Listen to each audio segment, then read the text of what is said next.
बयनिसिमबो गोजोननाय जासिहरनाय थाबाय दिनै आङो दंफैयो चिरां जिल्ला खैलामैला बाजाराव ओमफ्राय दा बेयाव मानो दंफैयो होनना बुङोब्ला 1 नं क'क्राझार लकसभानि एमपि केन्डिडेट सार जयन्त बसुमतारिया सौफैनानै दङ दा दिनैनि प्रग्रामा माबायदि जादों आङो नोंथांमोननो भिडिअनि गेजेरजों हानायखिनिखौहाय एसे शेयार खालामनो गोसो जादों ओमफ्राय बेजों लोगोसे गुबुन गुबुन दोलोनिफ्राय माखासे इउपिपिएल हान्जायाव जयनिं जानायखौ नुनो मोन्दों नोंथांमोननो आं भिडिअनि गेजेरजोंहाय क्लियारैहाय देखायलांनो नाजादों ओमफ्राय बेजों लोगोसे केन्डिडेट सार जयन्त बसुमतारिया मा बुंलाङो आङो बेखौबो नोंथांमोननो एसे भिडिअनि गेजेरजोंहाय लानानै फैदों नोंथांमोना भिडिअखौहाय जोबजासे नायलांनो हागोन स' लोगोफोर बिदिब्ला भिडिअखौहाय नायलांनो हागोन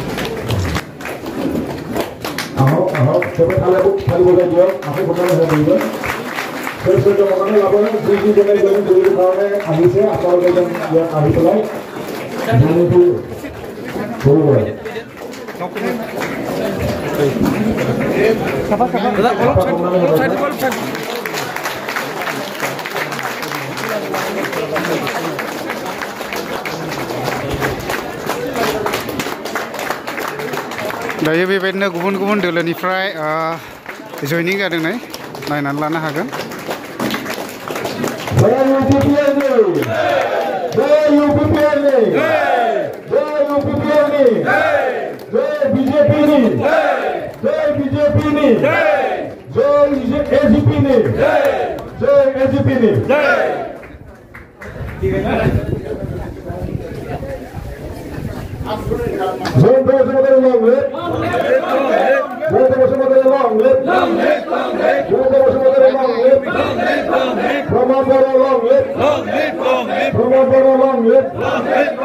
UPPL long live,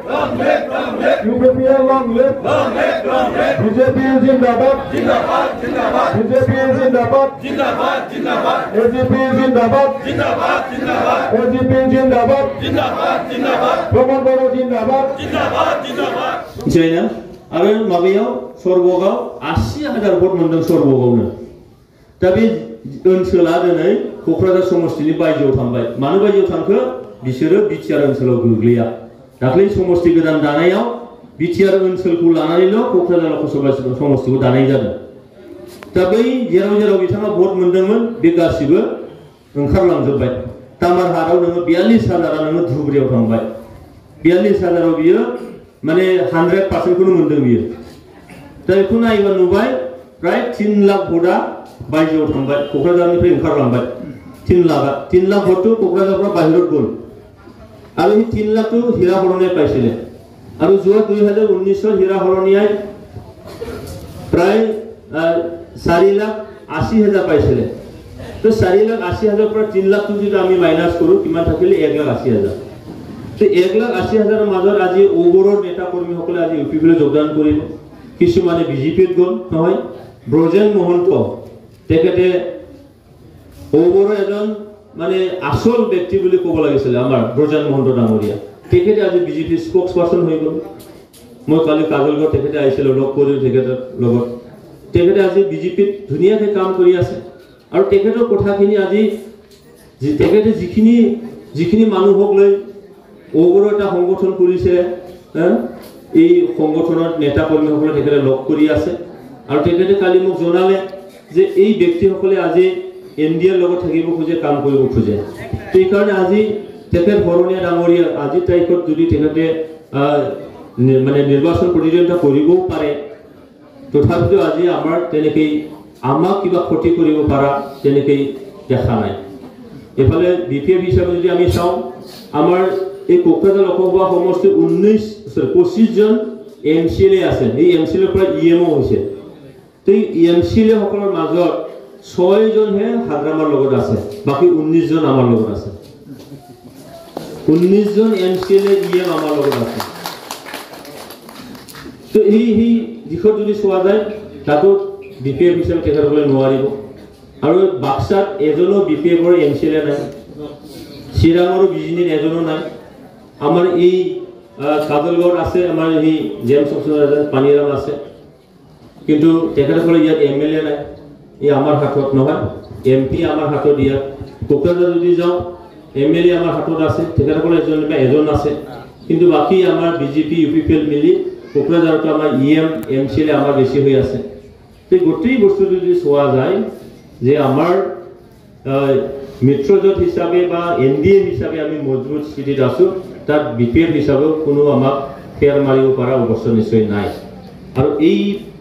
এই বস্তুটো আমি সকলোৱে UPPL BJP আৰু মানে AGP হিচাপে এই কথাখিনি আমি নিশ্চিতভাৱে থাকিব লাগে।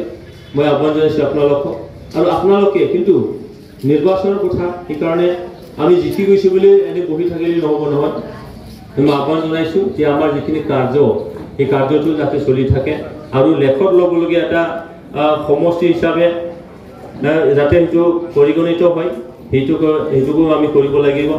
আৰু চিফ মিনিষ্টাৰ ডাঙৰে যিখিনি ছাৰ্ভে তেখেতে কৈ আছে কি এই সমষ্টিটোত আমি কমচে কম ব্যৱধানটো 2.5 লাখৰ পৰা 3 লাখ ব্যৱধান আমি জিকিব লাগে, এই কথাকেই কৈ আছে। আৰু ময়ো নিশ্চিত হৈছোঁ যে সেই নিৰ্বাচনত আমি 70% ভোট নিশ্চয় আদায় কৰিব পাৰিম। আমাৰ যিখিনি এতিয়া চলি আছে এইটো যদি চোৱা যায় 70% ভোট আমি নিশ্চয় আদায় কৰিব পাৰিম। আৰু